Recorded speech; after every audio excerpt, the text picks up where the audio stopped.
In the previous video we looked at creating some basic objects, and these were acting under physics. What we want to see now is how we can actually control and limit the movement in a certain direction and also control the position of it. So what I'm going to demonstrate next is a feature that we call joints. I'm also going to show you position controls. Where we use these is when we actually want to control the position of something to constrain it, let's say, along something like a linear axis. So what I've got here is actually 4 bodies. And the first joint that I'm going to show is a sliding joint. So in this example, I'm going to take this body here and I want to control it so it slides along this secondary body. Now at the moment, if I was to hit play, nothing would happen because again, nothing actually is constrained. If I made the body a rigid body, it would just fall under gravity. But in this example, what I want to do is select the direction in which it's going to move, and I can reverse the direction, and all that really is doing is when I say I want to move this 50 millimeters, I'm defining which direction that's in. I'm also going to choose the actual body that I want to move. Now if I go OK, and I press play, you can see it's not falling under gravity. It's also not moving at the moment, but I could actually go into here and physically drag this and it will only move in that predefined direction. If I hit stop, this is where we can now also use something like a position control. So if I select this and then I select my joint, I have the ability to say how much do I want it to move along that axis and also at what speed. So in this example we're going to say 500 millimeters and I'm then going to say 30 millimeters per second. If I now go OK, and again press play, you can now see we've actually constrained the linear movement. I'm going to hit stop here, and I'm just going to show you a few of the joints that we have available to us. The next one is a hinge joint. And again, very simply, look, I'm picking a direction, but in this example I'm picking a rotation axis.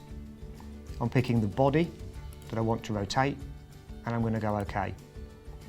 I could use a position control, and I could say I want this to move something like, let's say, 45 degrees, or it might be that I want this to be a continuous motion, in which point I would use something more like a speed control.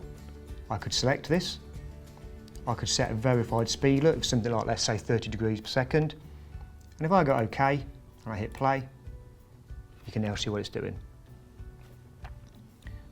The third one I'm going to show you is something called a cylindrical joint, and again, very, very quick to actually be able to place this.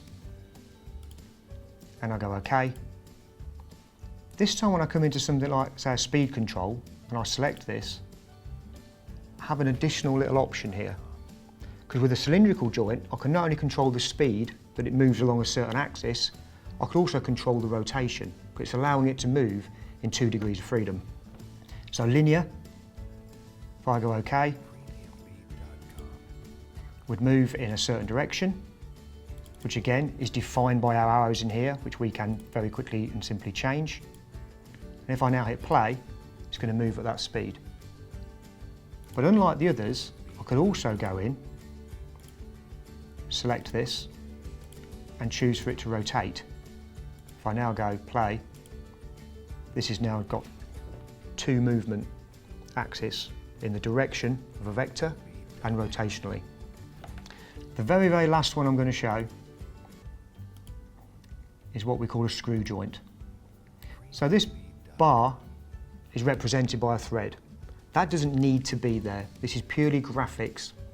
But what I can do with this option, I can choose my direction, again my rotation axis, and I can choose my attachment. The difference is here I can specify a set pitch. If I now go OK, and I say I want this to move at, let's say, 30 millimeters per second, and I hit play, it's also rotating. As I said, the thread you're actually seeing here, that's represented graphically, isn't doing anything for us from a mechatronics point of view. I could actually go into that, turn the thread off, and hit play, and it would still perform the same because that input is done within the actual feature of the screw joint. These joints, particularly our linear joint here, which is our sliding joint, you'll see in the examples that you're going to see in the next few videos. da, da,